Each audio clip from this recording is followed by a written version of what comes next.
Let's continue our discussion on some of these contemporary theologians and movements. Let's talk about the historicist theologies.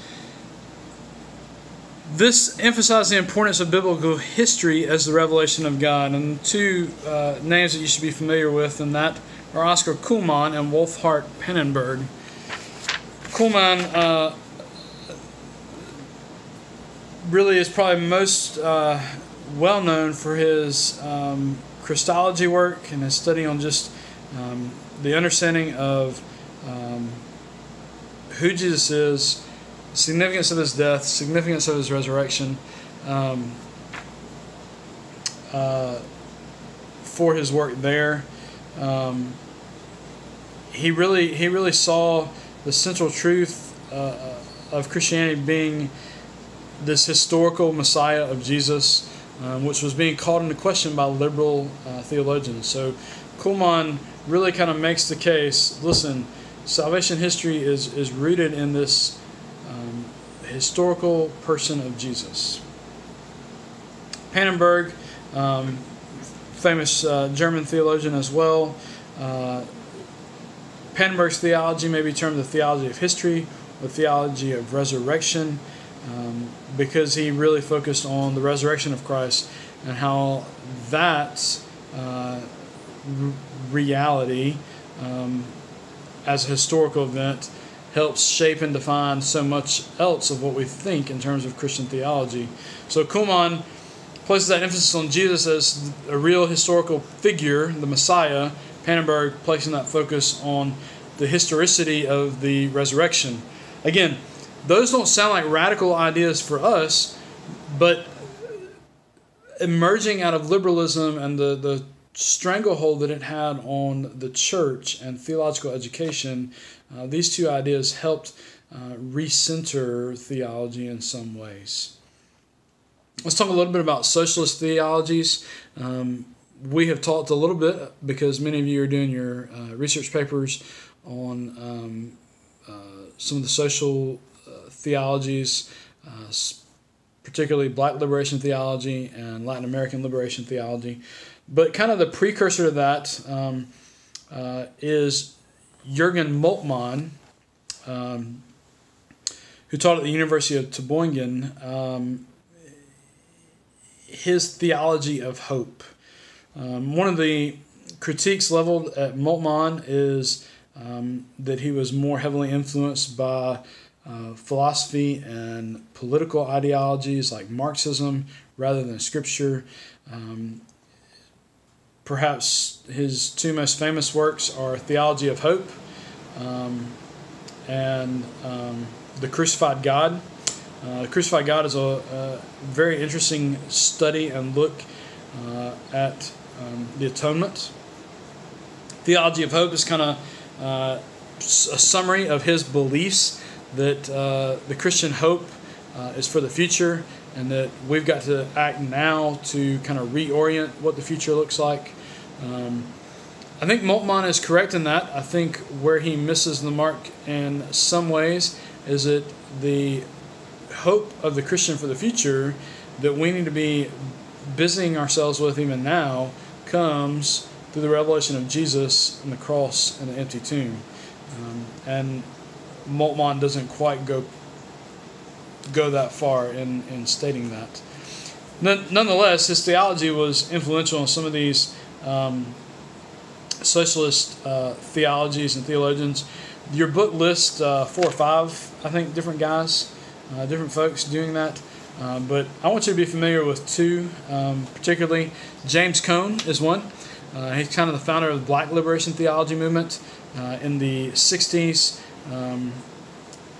Influenced some by the civil rights movement, but really some of Cone's thoughts and ideas and popularity really come from the Black Power movement of the 1950s and 60s and even into the 70s, Black Panthers and those kind of things. Nonetheless, his ideas saw that there was that in Scripture God is a God of the oppressed, that He is a friend to the oppressed, and that He is working to liberate His people. We see that in the Exodus. We see that in exile, or the exile. And certainly we see that in Jesus, who liberates the he sets the captives free. Jesus says that about himself, right? And so Cone kind of latches onto that idea and talks about how we've got to understand theology from this sense of God coming to rescue the broken and the oppressed and liberate them, and particularly in terms of racial dynamics from a black experience, particularly in the United States. Cone was an influential professor, taught at Union Theological Seminary in New York, and so his ideas helped shape and form really a large portion of folks coming out of the 60s and beyond in terms of understanding oppression and liberation and God's seeming identity with oppressed peoples. The other theologian I want you to be familiar with is Gustavo Gutierrez. Gutierrez, as we mentioned, is really one of the leading Latin American liberation theologists. He was a professor as well in Peru. And again, some of his critiques are that his theological system is based more on socialist theory, political ideologies like Marxism and things, and less on Scripture and understanding of the revelation of God through Jesus. But again, he argues that God, throughout the Scriptures, identifies with the people who are oppressed.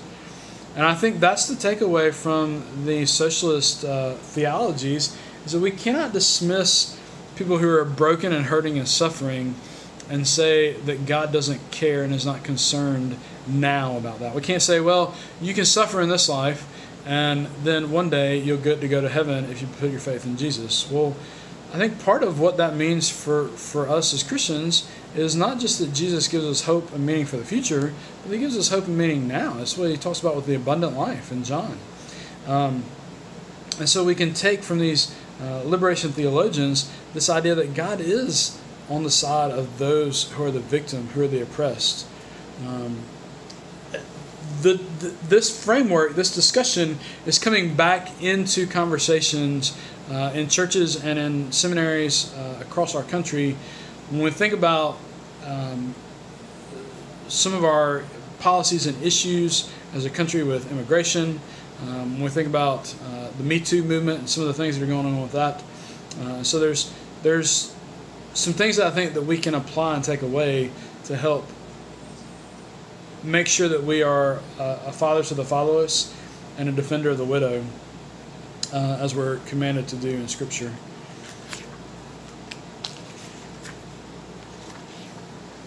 Let me also talk briefly about Catholic theology. I think I mentioned a couple of leading figures for that already, but let me go over that. Let me mention two figures and one important event and movement that happened. The two figures I want to mention are Hans Kung and Karl Rahner. Both important Catholic theologians. Kung has actually kind of, because of his attacks against the Roman Catholic Church, really fell into disfavor with the Catholic Church and was barred from being an official teacher of the Catholic Church at one point. I'm not sure what the status of that is now, but he really kind of pushed the church to be forward thinking about some major theological issues and major social issues. He's a well-read, popular Catholic theologian in terms of he doesn't bog the average person that identifies as a Catholic down with a web of theological discourse and semantics. He just kind of calls it like he sees it. And I think that's one of the reasons why he has seen a popularity. Karl Rahner was was a prominent Catholic theologian, especially in regards to the movement I want you to be familiar with, or the event, which was Vatican II. Rahner really kind of developed a anthropocentric theology, meaning it was focused more on the understanding of man and his identity rather than understanding of God. But nonetheless, Rahner was an important thinker and leader and shaper with Vatican II. Vatican II was a movement that Pope John the 23rd began in 1962, and they had some different sessions. Began under Pope John the 23rd, but was brought to a conclusion in 1965 under Pope Paul VI. This looked at some of the impact of the technological age and different issues that the Catholic Church was facing. Notably, this was where the Mass, the church services within the Catholic Church, were changed from the Latin to the vernacular. Before, you would go to Mass and the majority of the service would be in Latin. And so the average person, uneducated and untrained person, did not know all the Latin terminology and understand fully what that meant. And so it's a way of trying to make their faith and their beliefs a little bit more transparent and a little bit more accessible for the average person.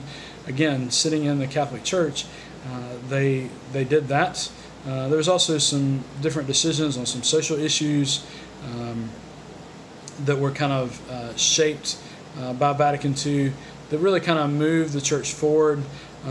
Some critics say that it really kind of helped splinter the Roman Catholic Church in some different factions. Others point to it and say that it opened up the door for much greater dialogue between Protestants and Catholics. And so in subsequent years after that, particularly through the 70s and the 80s, there was a lot of dialogue between Roman Catholics and Southern Baptists, for example, and trying to find some common ground and mutual beliefs, mutual agreed on things and theological statements. And so a lot of good things came out of it like that. So again, Hans Kung, Karl Rahner, and Vatican II, important people and movements to understand Catholic theology, particularly in the 20th century. So